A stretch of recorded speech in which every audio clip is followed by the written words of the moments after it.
بسم اللہ الرحمن الرحیم۔ بننزل من القرآن بشارت مع الزجر، اور اتارا ہم نے قرآن سے ما ہوا شفاء، وہ جو نری شفا ہے، نری شفا یہ قرآن کی عظمت ہے، اور شفاء عقائد فاسدہ اور اعمال سیئہ سے دلوں کی شفا، ورحمت اور نری رحمت عمل کے لحاظ سے۔ اگر کوئی قرآن کا مسئلہ مان لے تو شفا ملتی ہے، اور اگر اس پہ عمل کرے تو رحمت کا مستحق بن جاتا ہے۔ اس لیے رحمت للمومنین، واسطے ماننے والوں کے، بلا یزیدو اور نہیں زیادہ کرتا قرآن ظالموں کو، الا خسارہ مگر از روئے نقصان کے۔ سورہ یونس نکالیں آیت نمبر 57۔ یا ایھا الناس قد جاءتکم موعظۃ من ربکم، صفحہ نمبر 401۔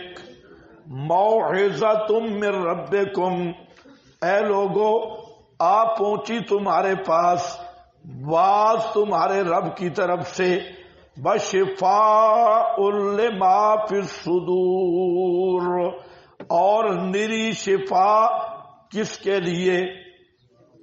لما فی الصدور من العقائد الفاسدہ بالشکوک، یہ قرآن دلوں کی شفا آیا، بہدن اور نری ہدایت، ہادی اور مرشد بن کے آیا، برحمت اور رحمت، للمؤمنین واسطے ایمان والوں کے۔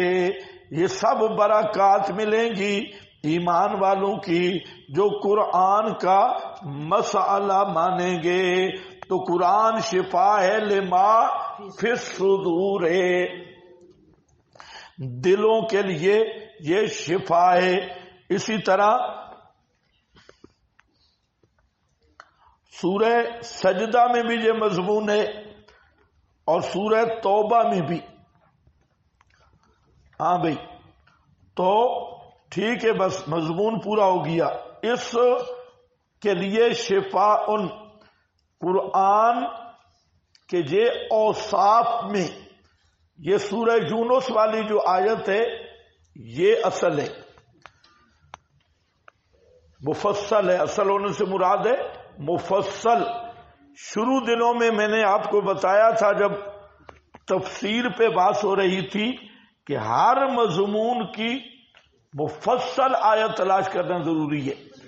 جتنے قرآن میں مضامین ہیں ہر مضمون کی آپ کو ایک جگہ پہ تفصیل ملے گی، جیسے عود الی الفطرہ کی سورہ یونس والی آیت، اور یہاں پر اب آ گیا کہ قرآن پاک کے اوصاف اور مقاصد کی جامع آیت یہ سورہ یونس ہے۔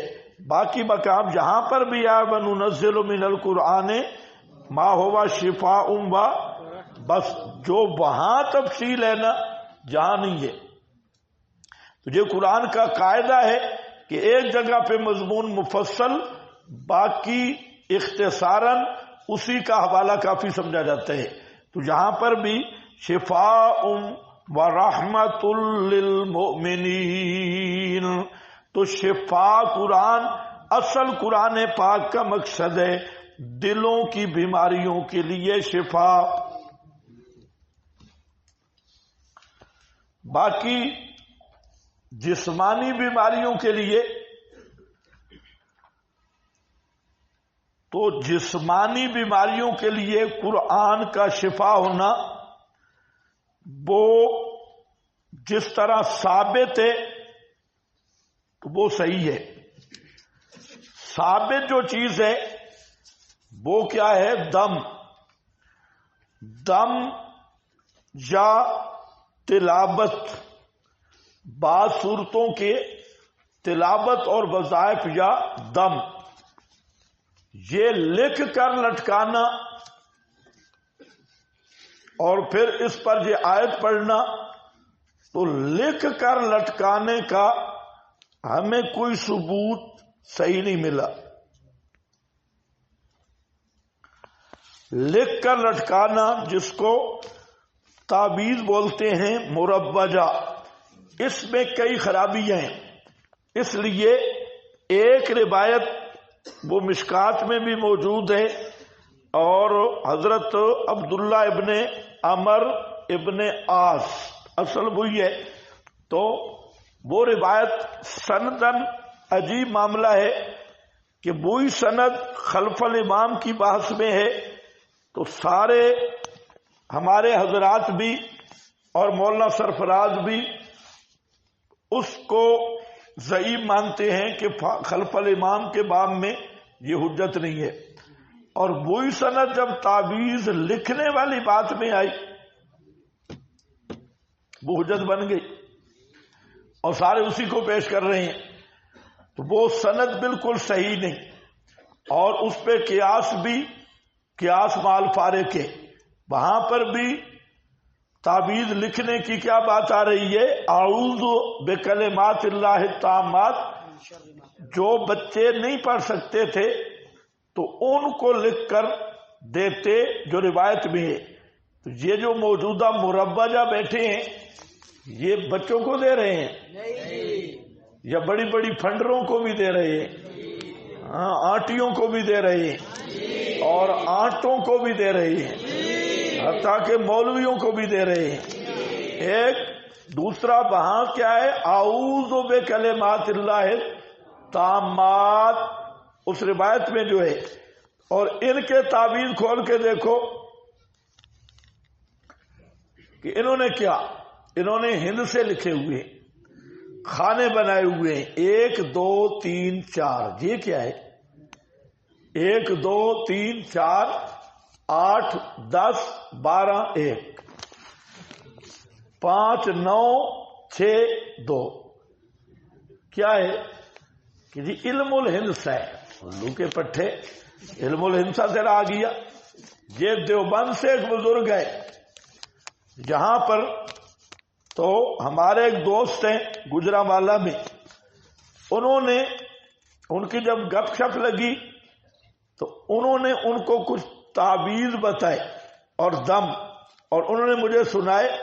وہ سارے ہندوؤں والے منتر ہیں. اور وہ بزرگ دیوبند سے تشریف لائے تھے، دارالعلوم دیوبند کی سند بیچ رہے تھے، صاحبزادہ تھا. تو سند ہم نے بھی وہ سند لی، میں بھی دیوبند کا فاضل ہوں. 200 روپیہ لگے. 200 روپے میں میرے پاس دیوبند کی اوریجنل سند موجود ہے.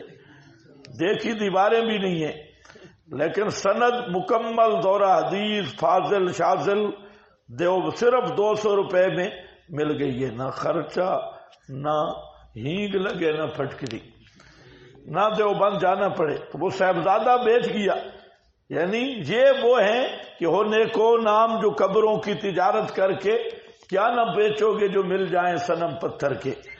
تو اس لیے یہ جو مربجہ تعویذ ہے یہ تو آپ کی مقننہ کا فیصلہ بھی ہے کہ مربجہ تعویذ بالکل جائز نہیں ہے. اور یہ جو دکاندار پھٹوں پہ بیٹھے ہیں کسائی، تو ان کا یہ کاروبار اور یہ جتنا ڈرامہ ہے ذریعہ شرک بنا کے اور پھر فرعونیت کے دعوے، تو یہ تو آپ کی مقننہ کا فیصلہ موجود ہے کہ یہ جائز نہیں ہے. باقی لکھ کے لٹکانے کی کوئی صحیح حدیث نہیں. اس لیے ہم بالکل صاف یہ کہتے ہیں کہ لکھ کر لٹکانا اور گلے میں ڈالنا یہ کسی صورت میں بھی صحیح نہیں ہے. دم ہے، دم کرو، پڑھو قرآن. دم بھی بالکل ثابت ہے. کچھ اچھا ایسے بھی خارجی پیدا ہوئے ہیں دم کے بھی منکر ہیں، وہ کہتے ہیں دم شم بھی کوئی نہیں، صرف پڑھنا ہے، تو یہ بھی خوارج کی شاخ ہے۔ دم کرنا احادیث صحیحہ کثیرہ سے ثابت ہے، اور دوسرے نمبر پہ لکھنے کی بات میں نے کر دی ہے، وہ کہیں بھی ثابت نہیں، لیکن دم بالکل جائز ہے اور ثابت ہے۔ اسی طرح قرآن پاک پڑھنا بھی شفا ہے، تو جہاں پر وہ مفصل آیت وہ یہ سورہ یونس والی۔ اور اب دیکھو وَنُنَزِّلُ مِنَ الْقُرْآنِ، اور تھوڑا تھوڑا نازل کیا، اوپر لکھا ہے بیان منزل، بیان منزل نہیں، بیان منزل مع الکیفیت۔ آگے آ جاؤ، آگے تشریف لے۔ وَنُنَزِّلُ مِنَ الْقُرْآنِ، یہ بیان منزل مع الکیفیت، تھوڑا تھوڑا نازل کیا ہم نے قرآن سے۔ ما مفعول بہ ہے، وہ شفاء نری شفا ہے، ورحمت اور نری رحمت ہے، للمؤمنین مستفیدین کا بیان ہے، للمؤمنین واسطے ایمان والوں کے۔ تو شفا تو عام ہے اور شفا ہے دلوں کے روگوں کے لیے، اور رحمت اوپر لکھا ہے عملاً، یعنی جو اس پہ عمل کرے گا وہ مستحق رحمت بن جائے گا۔ للمؤمنین کے ساتھ لکھا ہے مستفیدین، مستفیدین، ولا یزید الظالمین، اور نہیں بڑھاتا یہ قرآن ظالموں کو جو قرآن پہ ایمان نہیں رکھتے، الا خسارہ، مگر از روئے نقصان کے۔ خسارہ کا معنی ہو چکا ہے خسران، اور خسارہ وہ نقصان ہے جس میں منافع کے ساتھ اصل بھی ضائع ہو جائے،